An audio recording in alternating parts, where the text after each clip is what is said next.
ಹರೇ ರಾಮ. ಶ್ರೀಮದ್ ವಾಲ್ಮೀಕಿ ರಾಮಾಯಣ ಬಾಲಕಾಂಡ ಸರ್ಗ 77. ಜಬದಗ್ನಿಯ ಸುತ ಪರಶುರಾಮನು ಹೊರಟು ಹೋದ ನಂತರ ಪ್ರಶಾಂತಾತ್ಮ ದಾಶರಥಿ ರಾಮನು ಆ ಧನಸ್ಸನ್ನು ಅಪ್ರಮೇಯ ಮಹಾಶಯ ವರುಣನಿಗೆ ನೀಡಿದನು. ವಸಿಷ್ಠ ಹಾಗೂ ಪ್ರಮುಖ ಋಷಿಗಳಿಗೆ ವಂದಿಸಿ ಬಳಲಿದ್ದ ತಂದೆಗೆ ಹೇಳ್ತಾನೆ, ಜಬದಗ್ನಿ ಸುತ ಪರಶುರಾಮನು ಹೋದನು, ನಿಮ್ಮ ಪಾಲಿನ ಸೈನ್ಯ ಅಯೋಧ್ಯೆಯ ಕಡೆ ಹೊರಡಲಿ. ಅದನ್ನು ಕೇಳಿ ರಾಜ ದಶರಥನ ಮಗ ರಾಮನು ಬಾಹುಗಳಿಂದ ಆಲಂಗಿಸಿ ನೆತ್ತಿಯನ್ನು ಅಘ್ರಾಣಿಸಿ ಆ ರಾಮನು ಹೊರಟು ಹೋದನು. ನನ್ನ ಮತ್ತು ನನ್ನ ಪುತ್ರರ ಪುನರ್ಜನ್ಮವಾದಂತಾಯಿತು ಎಂದು ಹರ್ಷಿಸುತ್ತಾ ಮುದಿತನಾಗಿ ಸೇನೆಯನ್ನು ಅಯೋಧ್ಯಾಪುರಿಯ ಕಡೆಗೆ ಹೊರಡಲು ಆಜ್ಞಾಪಿಸಿದನು. ಅಯೋಧ್ಯೆಯು ರಮ್ಯ ಪತಾಕೆಗಳಿಂದ ಧ್ವಜಗಳಿಂದ ಸಿಂಗರಿಸಲ್ಪಟ್ಟಿತ್ತು. ಮಧುರ ನೀನಾದ ಎಲ್ಲ ಕಡೆ ಕೇಳಿಬರುತ್ತಿತ್ತು. ರಾಜಪಥಗಳು ಹೂವಿನಗಳಿಂದ ಅಲಂಕೃತಗೊಂಡಿದ್ದವು. ಪುರಜನರು ಮಂಗಳಕರ ಪರಿಕರಗಳನ್ನು ಸ್ವಾಗತಕ್ಕೆಂದು ಕೈಯಲ್ಲಿ ಹಿಡಿದಿದ್ದರು. ಅಂತಹ ಅಲಂಕೃತವಾದ ನಗರವನ್ನು ಅವರು ಪ್ರವೇಶಿಸಿದರು. ಪುರಜನರು ಸ್ವಲ್ಪ ದೂರ ಮುಂದೆಯೇ ಬಂದು ಸ್ವಾಗತಿಸಿದರು. ಪುರಕ್ಕೆ ಆಗಮಿಸಿದ ರಾಜನು ತನ್ನ ಹಿಮ ಪರ್ವತದಂತಹ ಮನೆಯನ್ನು ಪ್ರವೇಶಿಸಿದರು. ರಾಜನು ತನ್ನ ಮನೆಯಲ್ಲಿ ಇಷ್ಟ ಜನ ಬಂಧು ಬಳಗದೊಂದಿಗೆ ಪೂಜಿತನಾಗಿ ಸಂತಸಗೊಂಡನು.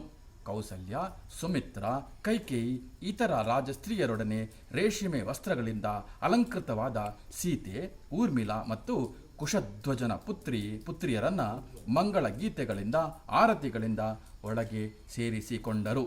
ಅವರಿಂದ ದೇವರ ಪೂಜೆ ಮತ್ತಿತರ ಪೂಜೆಗಳನ್ನು ಮಾಡಿಸಿದರು. ರಾಜಪುತ್ರಿಯರು ಅವರಿಗೆಲ್ಲ ಅಭಿವಾದಿಸಿದರು. ಅವರೂ ಸಂತಸಗೊಂಡರು. ಅವರ ಗಂಡಂದಿಯರು ಸಂತಸಗೊಂಡರು.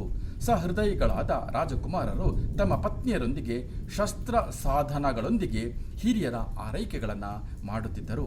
ಸ್ವಲ್ಪ ಕಾಲದ ನಂತರ ರಾಜ ದಶರಥನು ಪುತ್ರ ಭರತನಲ್ಲಿ, ಕೇಕೆಯ ರಾಜನ ಪುತ್ರ ಯುಧಾಜಿತು ನಿನ್ನನ್ನು ಕರೆದುಕೊಂಡಲು ಹೋಗಲು ಬಂದಿದ್ದನಲ್ಲ ಎಂದು ಕೇಳಿದನು. ಅದನ್ನು ಕೇಳಿದ ಭರತನು ಶತ್ರುಘ್ನನ ಜೊತೆಗೆ ಹೊರಡುವ ವಿಚಾರವನ್ನು ಮಾಡಿದನು.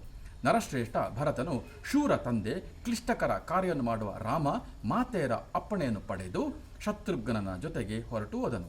ಯುಧಾಜಿತನ ಜೊತೆ ಬಂದಿದ್ದನ್ನು ಅವರಿಬ್ಬರು ನೋಡಿ ಕೇಕೆಯ ರಾಜನಿಗೆ ಸಂತೋಷವಾಯಿತು. ಭರತ ಹೊರಟು ಹೋದ ಮೇಲೆ ಶ್ರೀರಾಮ ಲಕ್ಷ್ಮಣರು ಸತ್ಯ ದೇವತೆಗಳಾದ ಮಾತಾ ಪಿತೃಗಳನ್ನು ಸೇವೆಯನ್ನು ಮಾಡುತ್ತಿದ್ದರು. ರಾಮನು ತಂದೆಯ ಆಜ್ಞೆಯನ್ನು ಪಾಲಿಸುತ್ತಾ ಪುರಜನರಿಗೆ ಹಿತವಾದ ಪ್ರಿಯವಾದ ಕೆಲಸವನ್ನು ಮಾಡುತ್ತಿದ್ದನು. ಮಾತೆಯರ ಕೆಲಸ ಕಾರ್ಯಗಳನ್ನು ಗುರುಸೇವೆಯನ್ನು ಸಮಯದಲ್ಲಿ ಮಾಡುತ್ತಿದ್ದನು. ತನ್ನ ಕೆಲಸ ಕಾರ್ಯಗಳಿಂದ ರಾಮನು, ದಶರಥನು, ಬ್ರಾಹ್ಮಣರು, ಪುರಜನರು ಸಂಪ್ರೀತರಾಗಿದ್ದರು. ಸತ್ಯ ಪರಾಕ್ರಮನಾದ ರಾಮನು ಲೋಕದಲ್ಲಿ ತನ್ನ ಅತಿಶಯ ಗುಣಗಳಿಂದ ಸ್ವಯಂಭೂನಂತೆ ಪ್ರಕಾಶಿಸುತ್ತಿದ್ದನು. ರಾಮ ಸೀತೆಯರು ಋತುಗಳಲ್ಲಿ ವಿಹರಿಸುತ್ತಿದ್ದರು. ಸೀತೆಯು ತನ್ನ ಮನಸ್ಸನ್ನು ಅವನ ಹೃದಯಕ್ಕೆ ಸಮರ್ಪಿಸಿದಳು. ಪಿತೃಜನಕನಿಂದ ದಾರೆ ಎರೆದ ಸೀತೆಯು ರಾಮನಿಗೂ ಬಹುಪ್ರಿಯವಾಗಿದ್ದಳು. ಯಾವ ಪತ್ನಿ ಗುಣ ಮತ್ತು ಅನುರೂಪ ಗುಣಗಳಿಂದ ಪ್ರೀತಿಯನ್ನು ಹೆಚ್ಚಾಗಿಸುತ್ತಾಳೋ ಆಗ ಪತಿಯ ಹೃದಯದಲ್ಲೂ ಪ್ರೀತಿಯು ಇಮ್ಮಡಿಗೊಳ್ಳುತ್ತದೆ. ಹೃದಯ ಅಂತರಂಗದಲ್ಲಿರುವುದನ್ನು ಹೃದಯದಿಂದಲೇ ತಿಳಿಯುವಂತಹ ವಿಶೇಷವಾದ ಗುಣ ಜನಕಪುತ್ರಿ ಮೈಥಿಲಿಯಲ್ಲಿ ಇತ್ತು.